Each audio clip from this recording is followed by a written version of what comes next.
Aloha.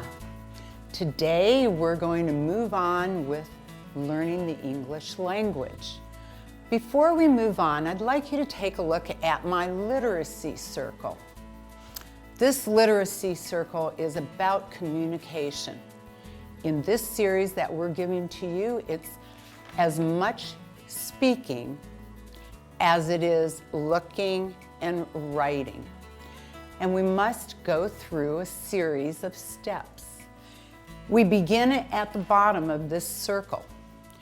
If you notice, there are 6 different divisions here with a wagon wheel around it. The wagon wheel is fluency. It's automaticity. It's being able to manipulate our language with confidence and to understand its simplicity and the things that don't work for our language that we have to memorize. Today, we're moving around our circle. Up to this point, if you've been with us, you have learned about your letters, you've learned about IDing them, and then in our last session, we went to a place that every school child goes to, which is phonics. Now, Hiku was wise enough to conclude at the end of our last session that all we were doing was phonics. In this series, we're going to do that plus phonemic awareness. We want you to be aware of the sounds in words that you read or write. We have done our awareness. Today, we're going to move into spelling and recognition. Why are these so important for us? Because the flip side of reading is writing. And we want to get to every part of our brain that we can. Today, we're going to be looking at reading in a manner that may not look like what you've done in school. On our next episode, that's fun. We get to move into vocabulary. Students need to know vocabulary because one simple word like S-E-T,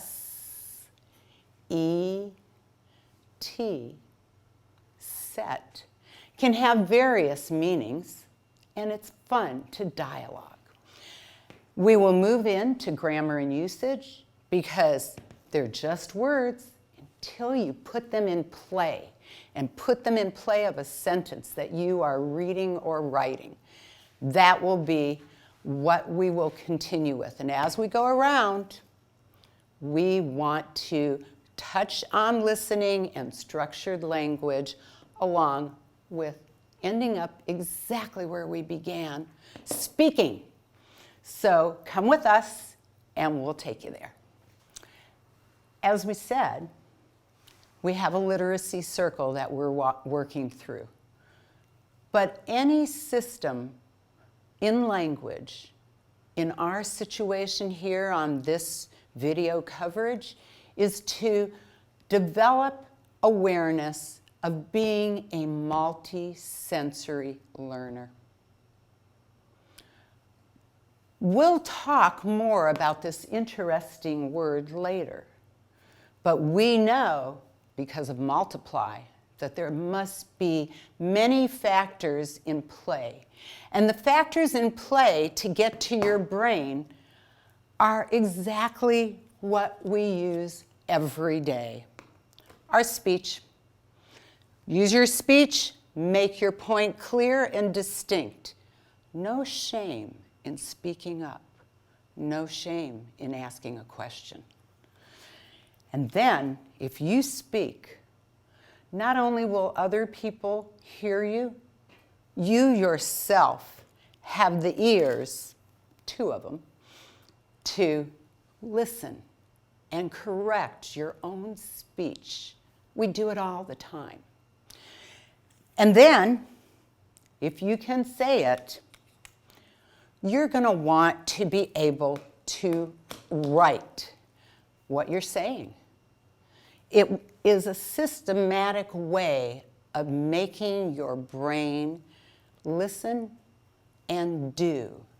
and listen and do with your hand by writing, or if you're cakey, you might walk out some letters.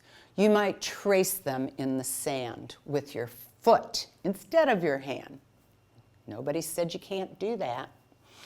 And then, ultimately, this is the other sense that was given to us when we were born, unless we're unfortunate.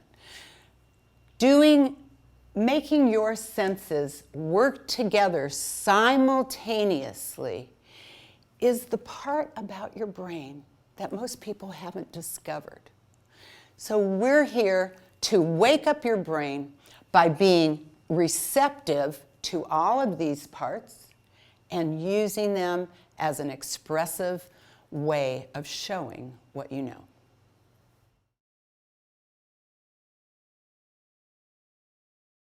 On our last session that we had, we looked at the distinctive features of letters. Why is that important? Because you must be able to look at the letters automatically and know what to say to come out of your mouth or what to say to come out of your hand. Let's take a look at Nahiku. She's going to show us the strokes that are imperative for you to know if you want to make your letters clear. Also, it's a precursor to cursive. Nahiku, what do you know about the different kinds of strokes? That there are 4 different types of strokes you may make to begin to write letters. Yeah. Can you show them to our people who are watching? And notice she will say it as she does it. Beginning with a tall letter. I think you should use a different. Beginning with a tall letter. And a C letter. And a diagonal or at an angle, ending with a short letter line. Up to this point, we have been looking at the strokes of our letters so that we can automatically and fluently retrieve what it looks like or how it's made. Let's watch Nahiku as she gives us an example of the 4 strokes that all letters begin with. Beginning with our tall stroke. And notice how she begins at the top line and sits on the bottom line. Thank you. Leading on to our C stroke. Again, she's sitting on that base or bottom line.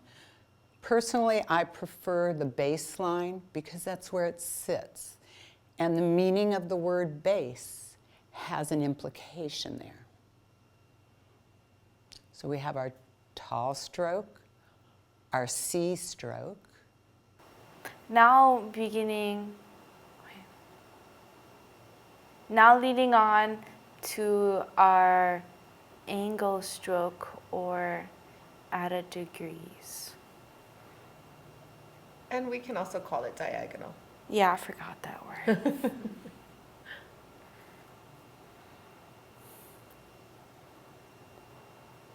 That's 3, and the 4th one is our short line. As she reviews, she may speak to herself. Go ahead, let the audience know, no shame.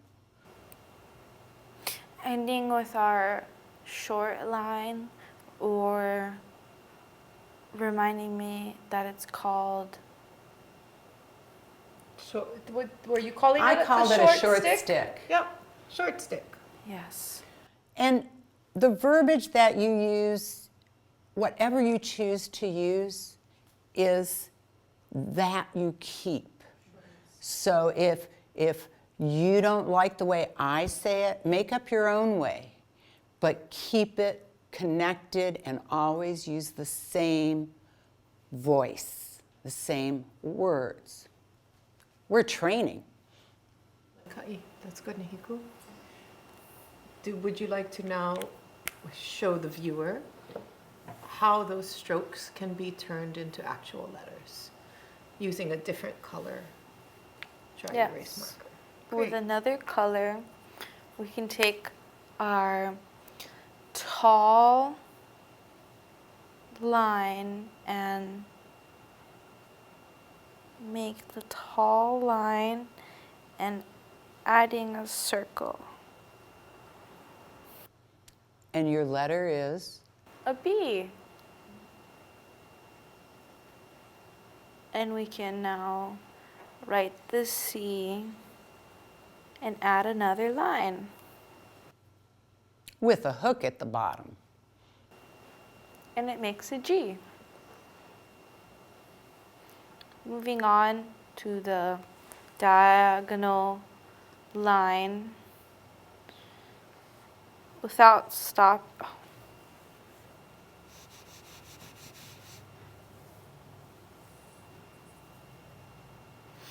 With now using the diagonal line without stopping. You remembered that. Moving on to use the diagonal line without stopping. Diagonal down, up, down, up. You can make a W. Then ending with our short stick and adding a hump, you can make an N. Those look fabulous, Nahiko. Thank you. The distinctive features that you just saw Nahiko present to you are valid and important. Those same features, that distinguishing characteristics, can also be brought to you by letters. If you have this is for keikis, but if you have letters that have a bumpy side and a smooth side, it's really fun. Lights out, you close your eyes, and you think and feel. So you're feeling. In this case, I've got two letters together. I can close my eyes, get a feel for the first one, which I know it's open, it's a C. And then I can feel with my thumb, I think I'm gonna go down, ooh, there's a little mountain there, that's an H. I can feel an H instead of C and a CH, I'm feeling it. This is fun, and you can put your letters in a bag and pull it out and see if you guessed correctly. Making letters and working with them as a manipulative, because that's what we're doing over here. We're going to move into reading and writing in a different way. That's not the same as what you get in school all the time.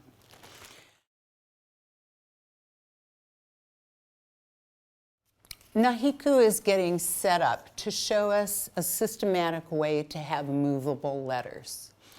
One of the things I want to show you as tutors and parents and interested people, very often the English alphabet comes to you like this: a string of letters from A to Z. That's one way. This is a different way. This way came to me by someone who understood the singing element of the ABCs. If you look clearly at this eye chart, which it looks like, it is designed to fit the sounds of your ABCs when you sing. So maybe Mahina, Nahiku, and I will sing the ABCs for you. Ready? A, B, C, D, E, F, G, H, I, J, K, L, M, N, O, P, Q, R, S, T, U, V, W, X, Y, and Z. That's our ABCs. And this systematic way of doing it fits your voice and fits the eyes better. Let's look at what Nahiku has as her tool for having her alphabet in front of her. She has a pocket chart. This pocket chart is small, can fit on your desk at home, so you have it as a tool.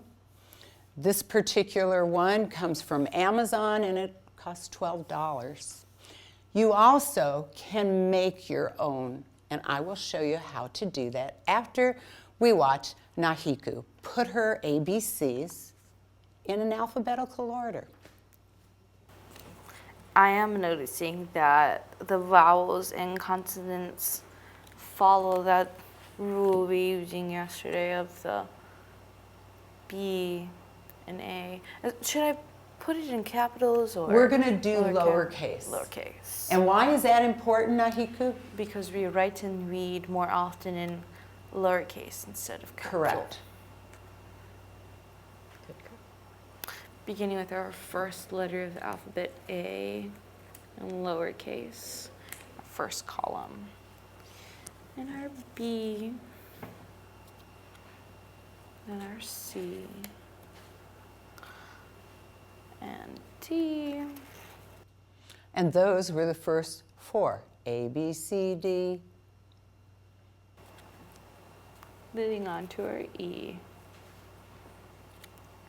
and F, then G. E, F, G. And we made our first column. Nahiku, a column like this. A column is tall. So when you look from left to right, you're looking at a row. Column, row. Thank you. And H. H, there it goes. Onto our third vowel.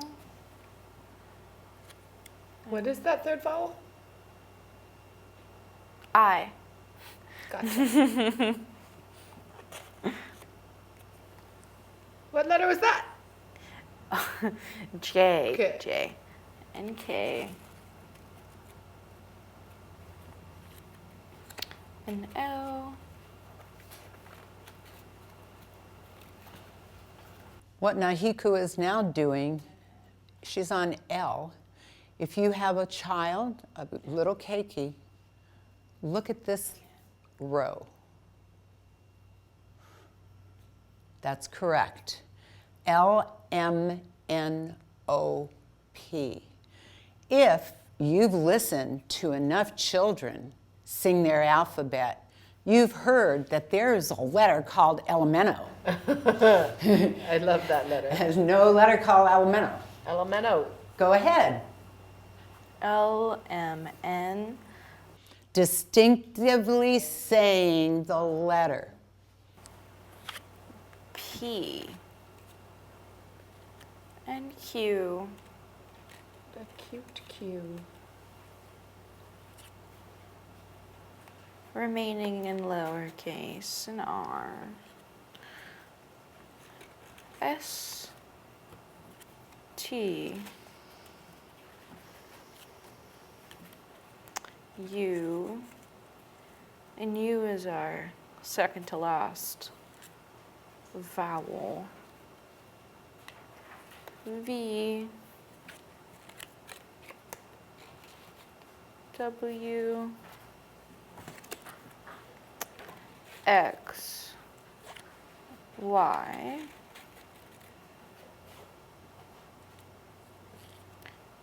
and Z. But An is not a letter of the alphabet. But little cakeys believe there's another N there. Very misleading. And if you're really little, you can walk your ABCs. Every foot is a letter, so elemento has to be separated, and there's no N at the end of the alphabet. Thanks. I want to show viewers one other way of setting up a pocket chart like this. You can purchase something, you can make your own. There's no rules to this. This is a pocket chart that somebody made with sticky notes. And what's the distinctive feature, Mahina and Nahiku, in your pocket chart letters? What is the color that's distinctively there for you? The distinctive color that's shown is that black is used to identify the consonants in our ABCs or the alphabet, and the vowels are highlighted by the color red. And that's really important because the number one rule is every word has to have a vowel sound. This is another way of doing it. This person did blue for their consonants and purple for their vowels. And they have a similar system. It's just sticky notes, so don't do it where there's a lot of wind. Also, if you have letters that have been given to you by your school teacher, cut those letters out. Put them in a line. Rearrange them. Play with them.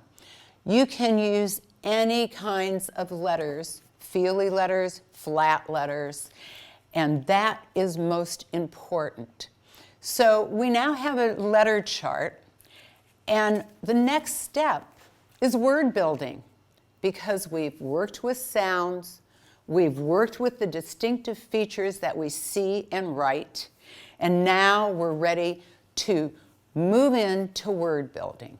So we're going to pick up where we left off on our last session, and that was the first page in our reference book that alerts us to consonant and vowel rules. Let's look.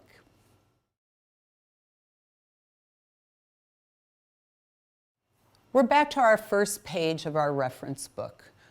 At the top of that page, you will see a 3-syllable word, consonants. Repeat. Consonants, consonants. And it's very similar. Consonants. Repeat. Consonants. Yes. And if you look at your page, you will notice that you have that so in the second syllable. And it's very subtle. Reviewing what we have are our letters, our consonants, and then we move on to the C and G rule. Can you read us our C rule first? C before E, I, or Y says S. That is always going to be true. I shouldn't erase always.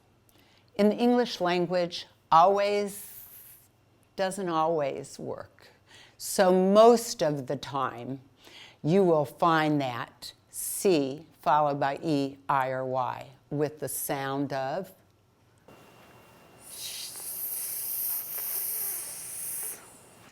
And the other, so let us now go up to the string of letters on your first line.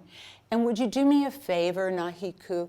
Put a baby 2 above the C.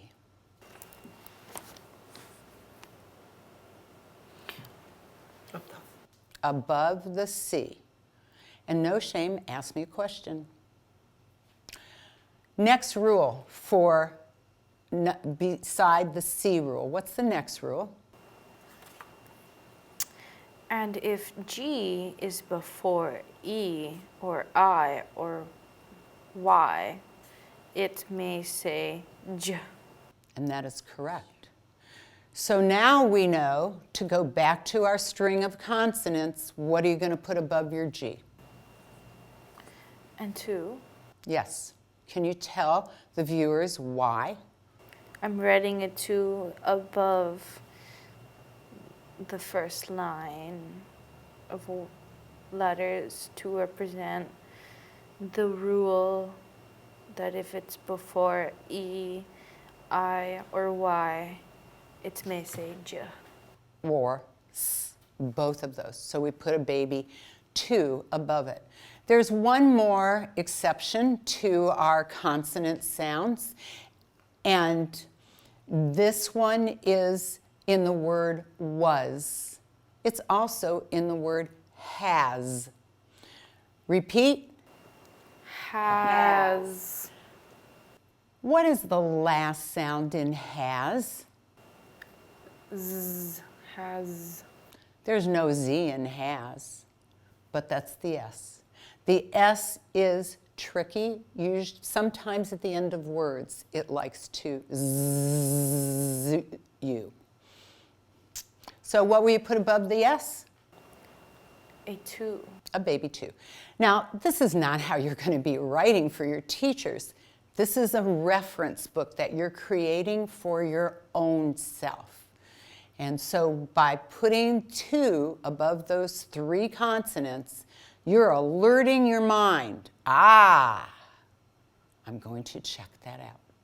Now, there's one important aspect that's not written in this rule. And could you please do me a favor with your pocket chart right now, Nahiku? If you'll pull that in front of you. All right, now, Nahiku, will you please say the word city? City. City. Remember, you're going to look for a vowel in that word, city. What's the vowel sound? I. I. So pull out the letter I from your string of alphabet and put it on the bottom of your chart. So what are you doing? Tell your hand what you're doing. I am grabbing the vowel out of the word city. Now, because we're going to advance this as quickly as we can, let's put our hand underneath our jaw and say city. City.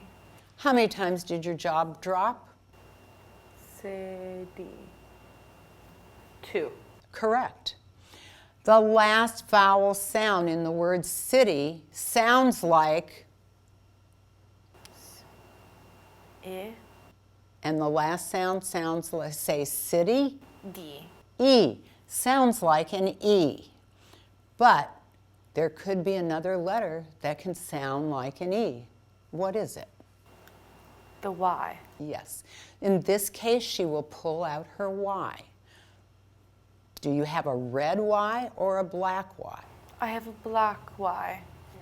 So that means in this system, they have not made the distinctive characteristic of making that Y into other sounds as a consonant or a vowel.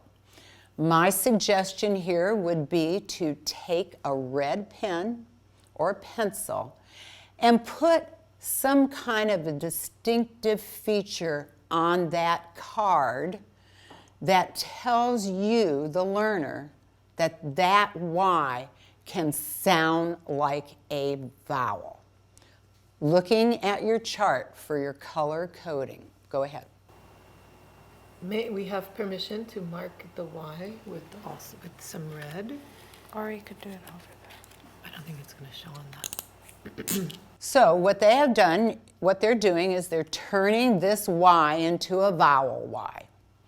It is not a basket Y because these people who printed this particular tool didn't distinguish it the way we have. Very good. So she has her two vowels. Can you touch and tell me what those vowels are? I and Y. As a what sound? City? It's a city, so it's E. It is an E sound. Now, that's the hardest part. Then you pull out your consonants. Go ahead. Our first consonant, C, city, city, and the T. Looking at her word, she should be able to run her finger over it, know what it is.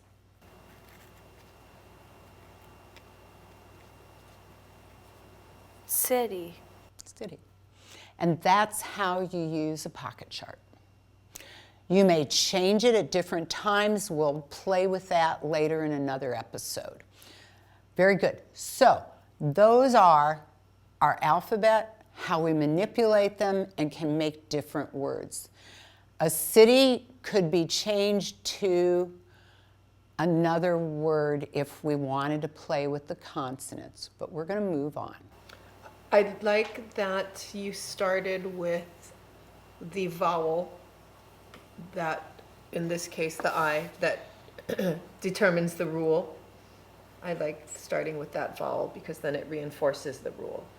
And the distinctive feature about this C before E, I, or Y is the proximity of the vowel. It has to be right beside that vowel. Okay, now she needs to return her word that she built.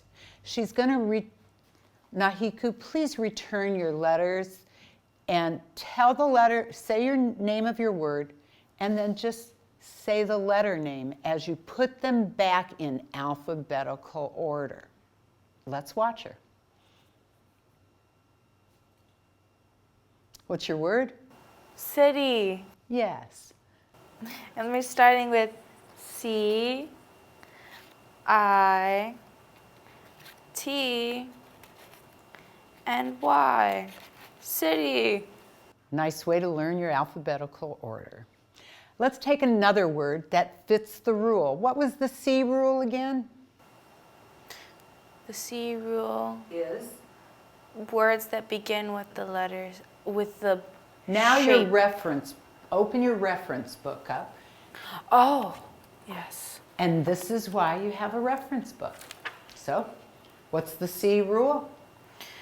C before E, I, or Y says s. Correct. Here's your new word. Your word is something that bodies have, either an animal's body, every body that's living and breathing has this four-letter word. What is it? Cells. Cells. Many of them. Watch as she repeats the word, pulls out the vowel first. Cells.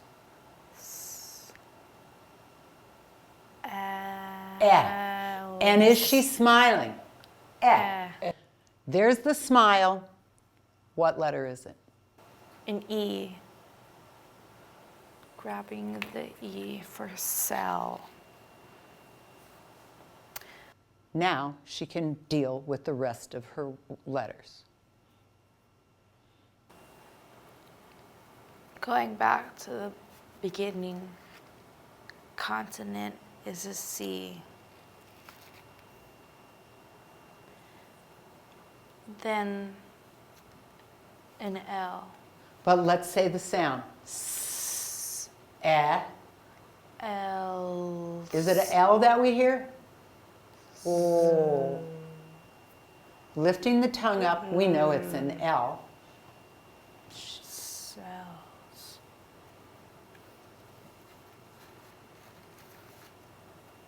One L. And the second L. Now, Nahiku is older. She knows that there's a very staid rule that you will learn in kindergarten that says if it's a single syllable word and it ends in L, F, or Z, you have to double it at the end. And she did. But what was your word originally? Touch and tell? Cell. Was it one cell or more than one cell that you said? Cells. So what letter do you need? To add an S. But what does that symbolize? Ask me again. The S Symbolizes what? You tell me. Showing that it's not one cell but multiple? Yeah. And multiple is correct. It's more than one. That S is our next kind of lesson because it has meaning at the end of that word. Congratulations, that's important for us. All right, put your word back. Say and do the the letter names. C. E. L. Another L. And the S. Signifying distinctively that there's more than one. Very good. Thank you. Now, we have our G rule that also is available for you. But remembering in our last session, when Nahiko was reading the rule, she realized that the word M-A-Y, may say, is embedded in there. And that is because it's not a tried and true rule. The rule is what? Can you read it for us? If G is before E or I or Y, it may say J. And that is correct. So I will give you a very good word, easy word for you to write or for you to pull out. Your word is get. Repeat. Get. Pull out the vowel first. G. Et. An E. She found her vowel. She's ready for consonants. What's your word again? Get. G. A G. I like the way she said her sound. Get. T. A T. And now I have get. But does it fit the rule? Does it fit the rule? Yes. Prove it. A G before an E makes May say J. Et. J. It doesn't. It doesn't. And that is exactly why this rule is not tried and true. It has M-A-Y, if it does that. So the word get doesn't fit the rule. Let's return it back to its place in the alphabet. G.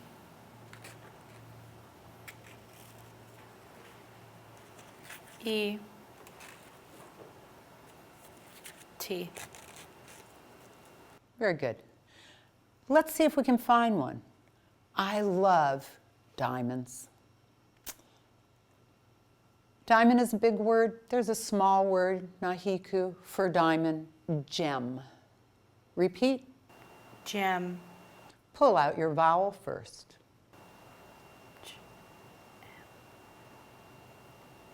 An E for That's gem. right. Notice how she repeats to herself, glances at the mirror, gets that smile. M. And your last sound? M. Yes. it's amazing how the visual is so helpful. M. And repeat your word. Gem. You don't have your first sound. Oh. Always start on the left, no matter what. Reading and writing goes from left to right. So, did you get it there? Gonna return them M. All right. This is a learner. Someone who can self-correct themselves. Go ahead, Nahiku, I like this. This is where we say, good thinking. J. An E. J. M. J. M. Then returning back to the M for J. M. And what's your word? Gem. Gem. And does it fit the rule? She refers back to her reference book. Thank you. Yes, it is before the E. So The it does G is follow. before the E. And what is the sound of G? J. In gem. That one we like. Very good. And she'll put it back by naming the letters. Go ahead. It sounds like in gem that M is saying M. It does. It's because remember, it's a nose sound, so it doesn't come out of your mouth. So M, if you had to spell M, you'd probably spell it E-M. You're right. Gem. And she takes G. G. N. E. And M. Thank you. And that's how you use a pocket chart. Play with words, and we will show you more ways to use it as we continue. The next step we want to do is go back to our first page of reference, because dictionaries once upon a time were used and helped us to read. We don't have those dictionaries anymore. We have them in a cell phone. They're just as good. And so let's see if we can find out what we would see in a dictionary that we don't see on our letters usually every day.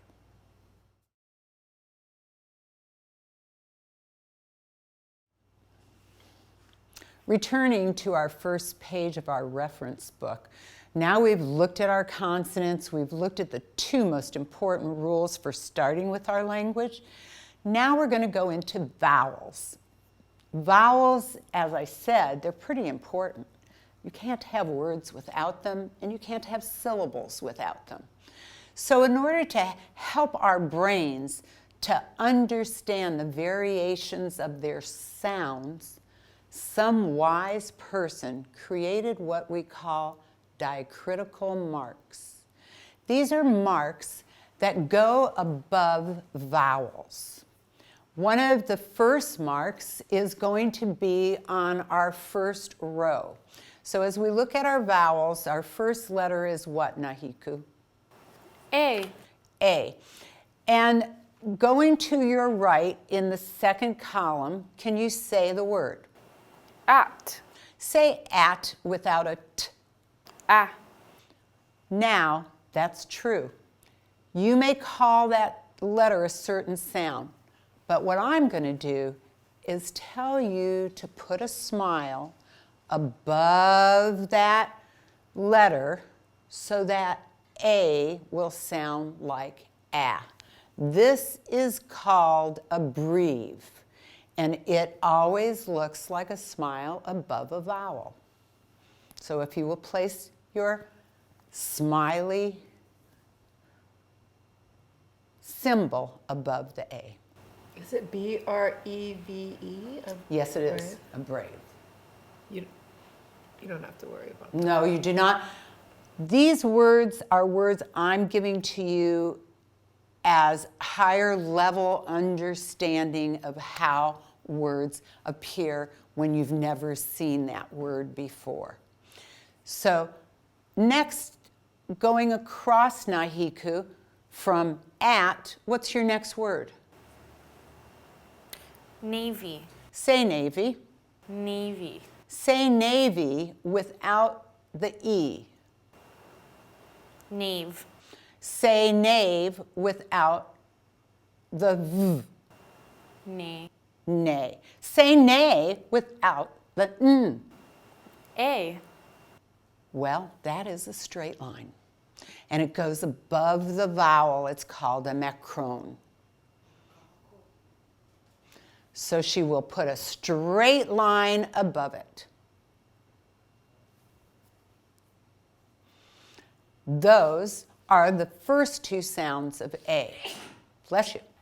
Now that we're back on our reference book and we're doing our diacritical marks, we know that a brief is a smile above a vowel. A macron is a straight line above a vowel. And what do we have looking at A? We have our three words are At. and the sound is a. Navy. The sound is A. and there is a third sound, it's ah in want.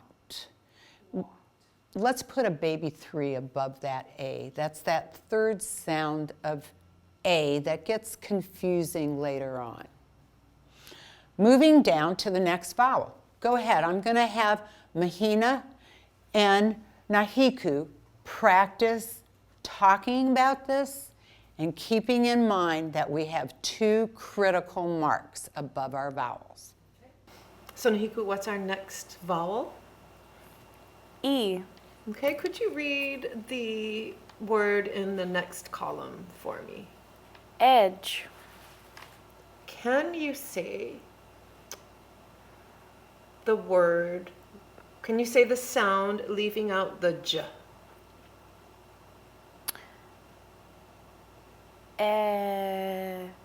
Ed. Oh. So, I like the way you said ed, but the DGE together make the J sound. Oh. So if you leave out the J, what sound are you left with? Eh. Eh. Very good. So that sound, that eh sound, we can indicate it by, what column is this in? The A's. Oh, the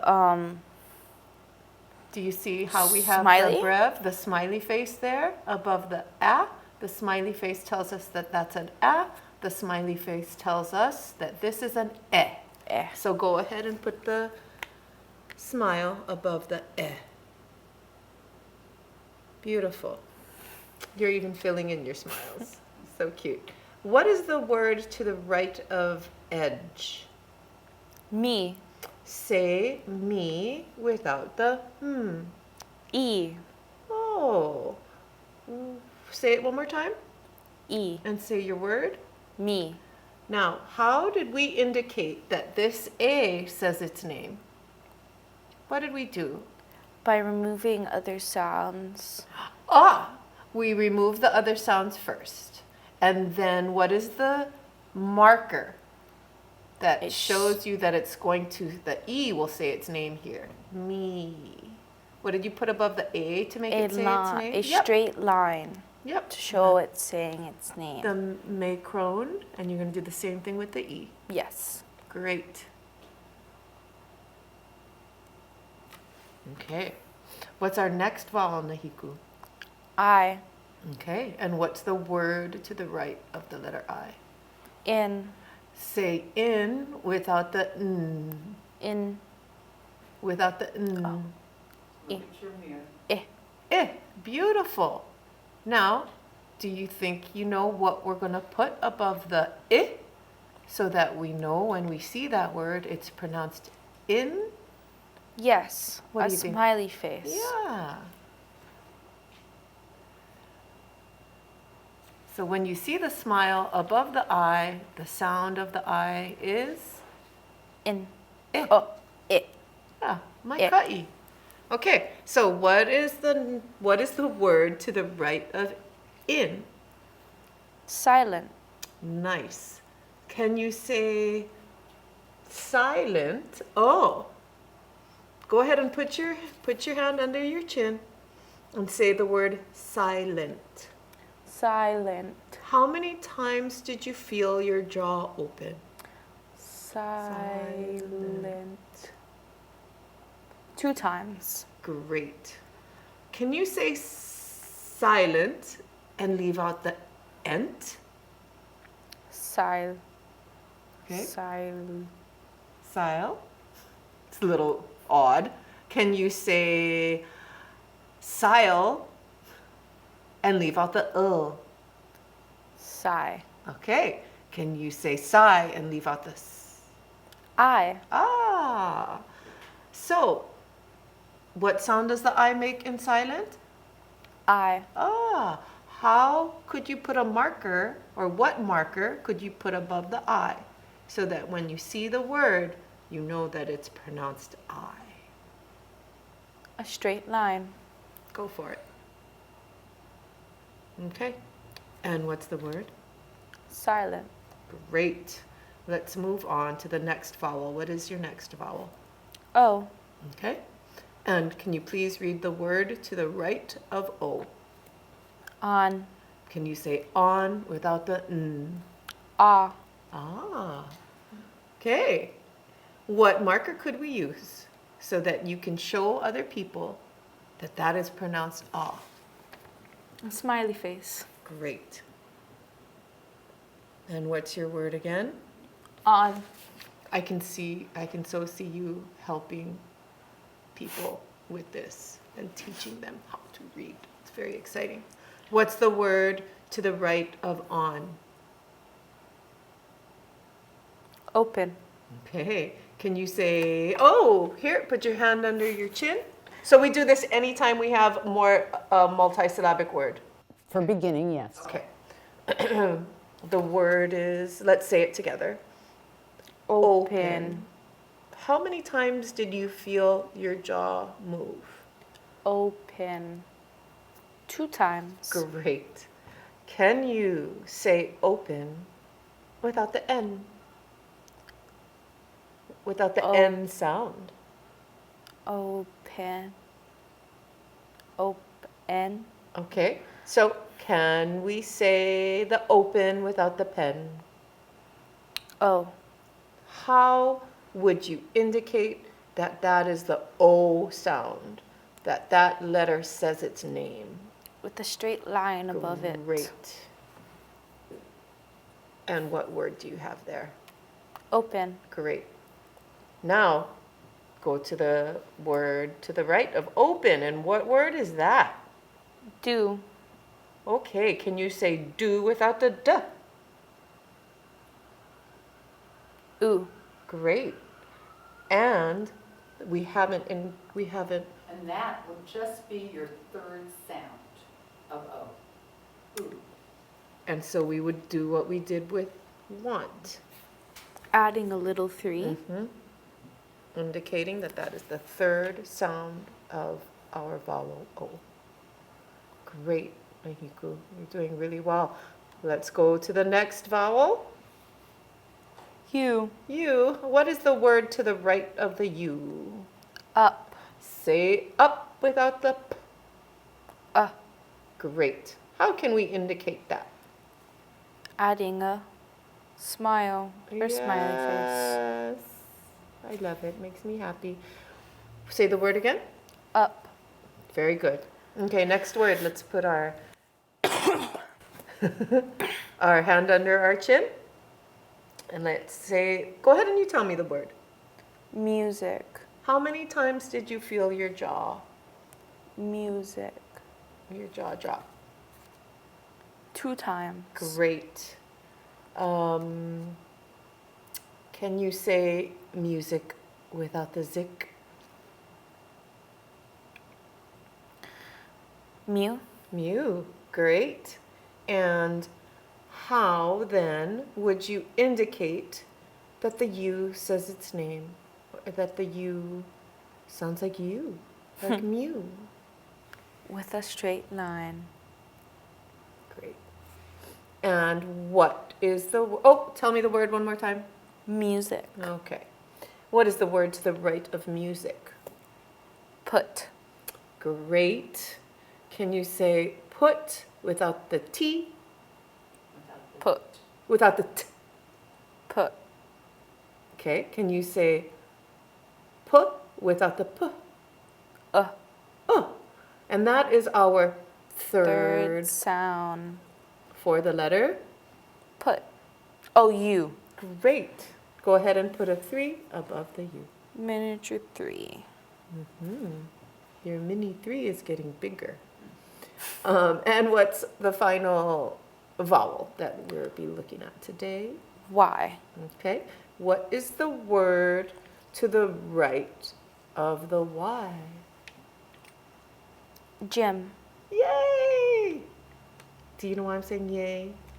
Because in the prior session, I had a little bit of trouble then pronouncing this word. And then you did your homework and you studied the rules with the C and the G. And can you tell me the rule that applies here? If G is before E, I, or Y, it may say J. Yes, that is music to my ears. Very beautifully done. Okay, say the word again. Gym. Can you say gym without the m? J. Can you say j without the j? Can you say j without the j? See how you stopped your mouth? Yeah. It's just, J. J. good. Yeah.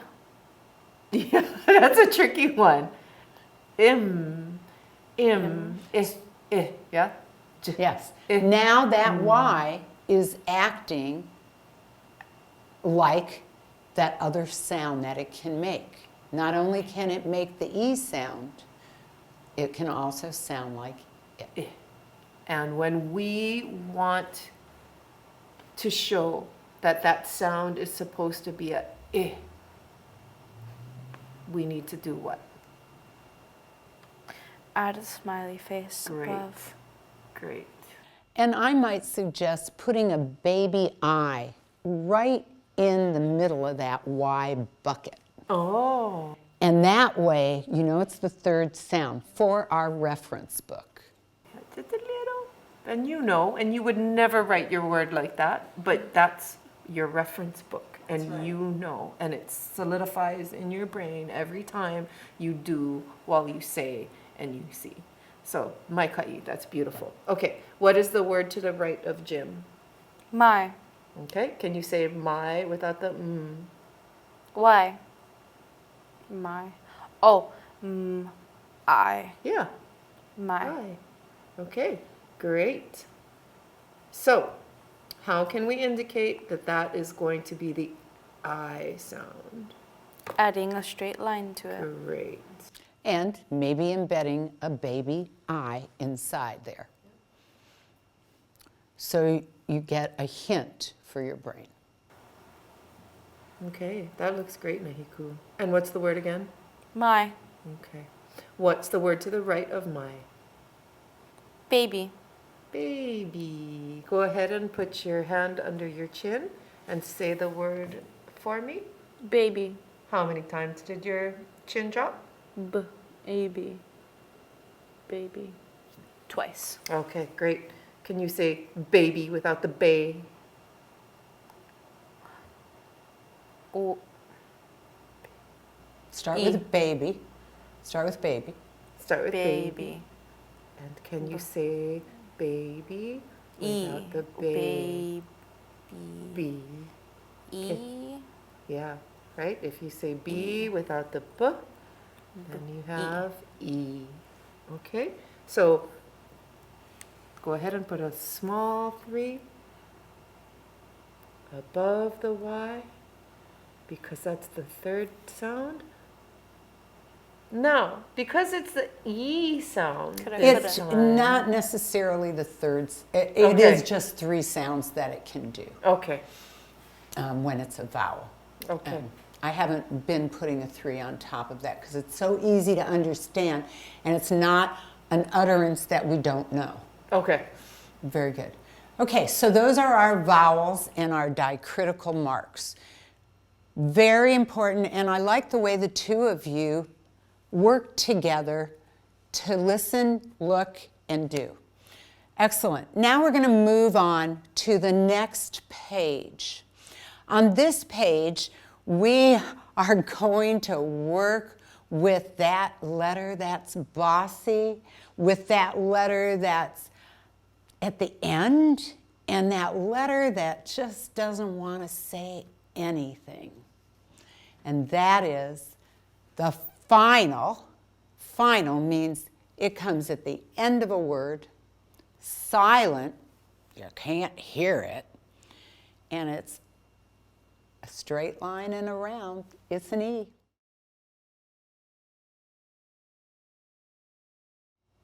So a silent final E. Little children will put E's everywhere once they learn the bossy E or the final silent E. In this case, we're going to step it up, and I'm going to let you know by way of this program the 5 ways that E can create a word. The first word I'd like you to write down, Nahiku, is a word that you know very well. The word is time. Can you write the word time on your draft paper? Again, Nahiku is making her sloppy copy. Not saying she should make it sloppy, but if she has an error, no problem. She's not erasing. That's important because she is trying to get all of her senses to work together in that triangle kind of a shape. So let's review the 5 sounds of final silent E. The first word, and I'd like you to place these words somewhat in the middle of the page so that you'll have space if we want to do something different.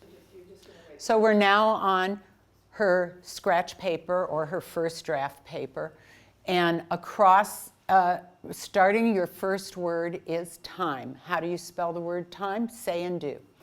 Time. T-I-M-E.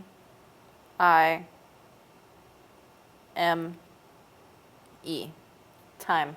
And we're skipping the other 2 steps of phonemic awareness and what letter does it represent, because there's a point in this curriculum, in this system, where if you know it, do it.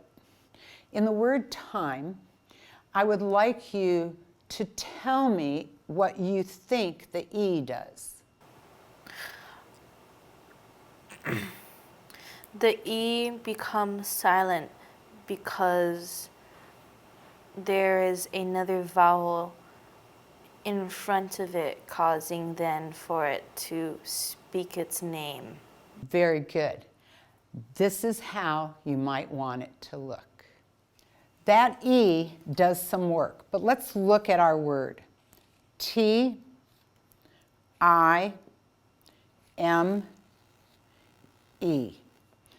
The truth of it is, this E has no sound. This vowel, I'm going to put a baby V here for vowel, is followed by a consonant. I'm going to put a baby C here. What little children may learn is the E flies over one consonant and makes that vowel say its name. But the trick here, Nahiku, is that it can only have one consonant between the vowel and the final silent E. So making your drawing on your first draft to look like this tells your brain why you're doing it. Go ahead.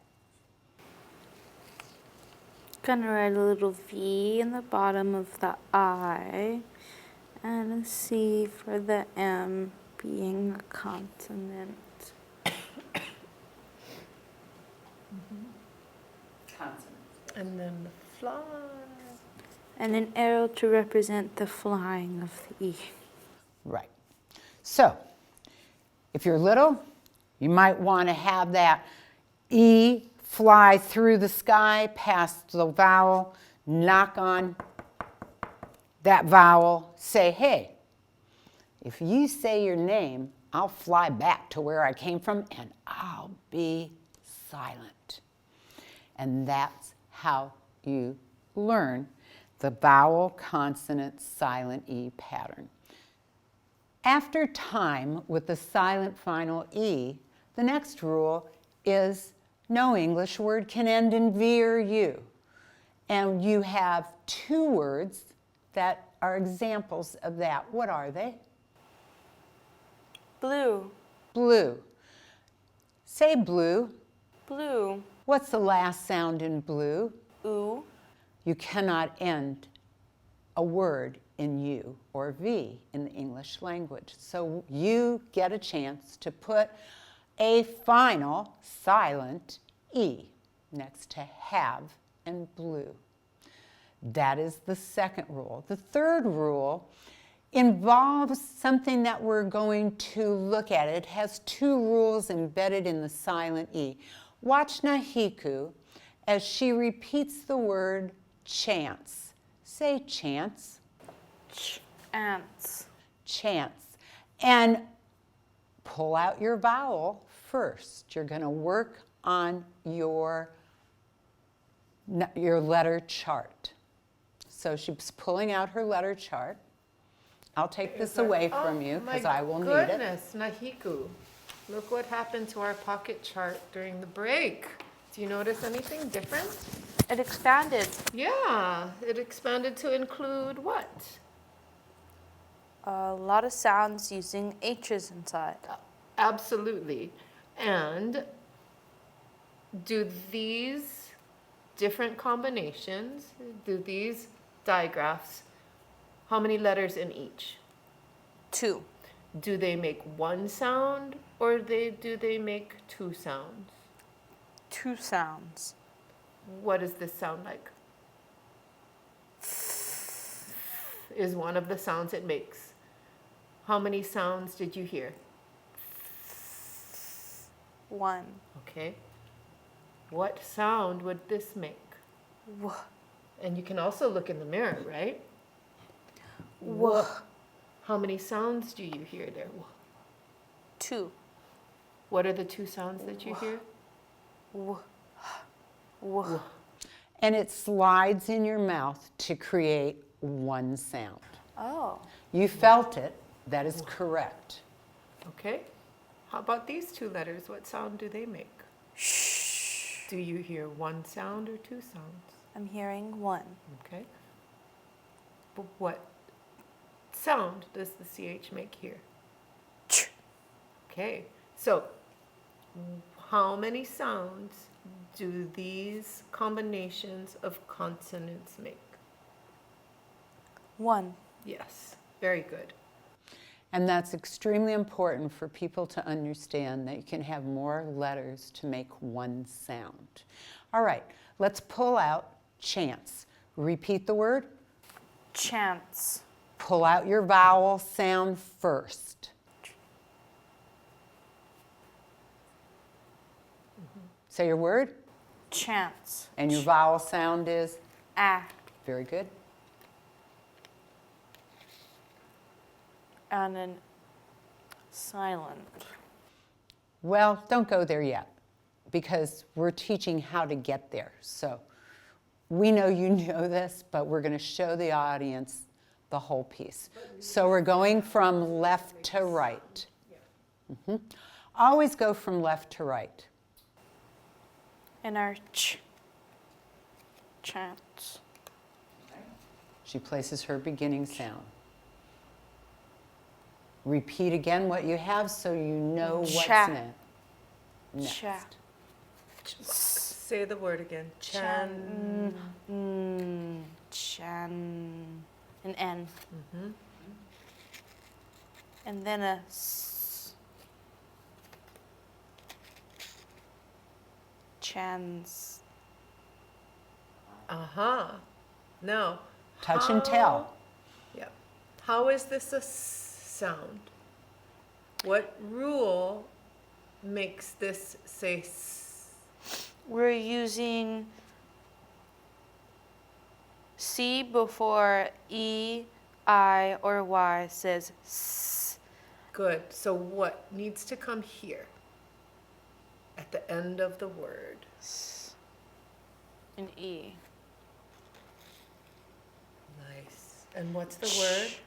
Ch. S. Chance. Very good. I would like you also, you already did it. Why did that C say E? You already said it. I don't even have to ask you. Very good. So that is another word that applies to the third rule for final silent E. Can you put chance back? Say the letters this time. C-H. A. N. C. E. Chance. And Miss Elizabeth, should she write this on her e-rules page? Yes, her she sloppy should. copy? Now, she put it away, she put away her word. But because she's older and wiser, she'll remember. And let's skip a line. Chance. C. H. E. No, that's not correct. C. H. A.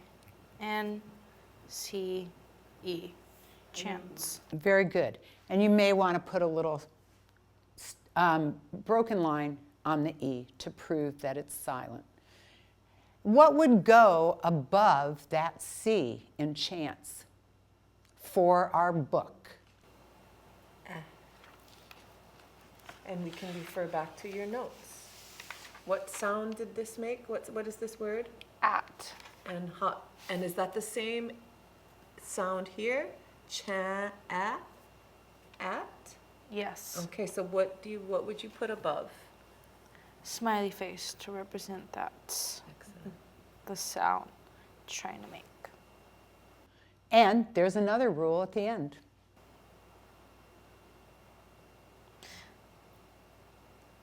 The E. That's right. So that C would receive a little 2 above it for the second sound of C. Very good. Oh, I said E. Did I say C? I think C followed by that E, yes. yes. Yes. 2 for its second sound Yes. on the C. All right. Let's try another word that fits that silent E rule. Okay. Your next final silent E rule, Nahiku, is the word little.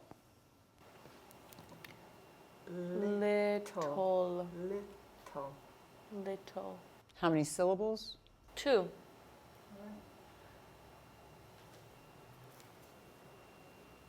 L I T T L E.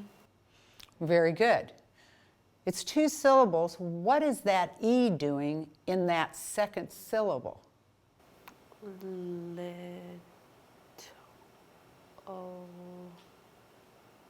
I am not sure. That's good, because that again is another rule. I say you can't have a syllable without a vowel sound. Oh. But you can have a silent E in a syllable and you'll get a vowel. So the only reason you put the E on the second syllable of O is because every syllable has to have a vowel. We want it to sound, but when it's a silent E, no sounds. Do you want to put your little broken line across because it's a silent E? It's a silent E, and the reason it's in the second syllable is because every syllable has to have a vowel. But we'll discover that you may not always hear the sound. So, that's the fourth rule. The last rule is for the word A-R-E. What does A-R-E say? R. R. Are you coming with me? Are we finished yet? Not exactly. But in the word R, that E does nothing. It has no job. Why it's there, I cannot tell you. I don't know. So A-R-E has an E that has no job, so put a little broken line on your E after you write R. A-R-E. That can also be the rule of every syllable needs a vowel, though. Yes, right? absolutely. But Oh, no, there's the A. already There's the A. yeah, there's already a vowel in there. So that vowel really has no job. Why they put it in there, I do not know. Yeah. Okay. So those are your 5 reasons for having a final silent E. And that final is at the end of a word or, on occasion, at the end of a syllable. So that is the next page of our Journal of Referencing. Mahalo for tuning in. You've just experienced another piece of the English language fundamentals. It's as if we're braiding a strong rope. Join us again. Ahui ho.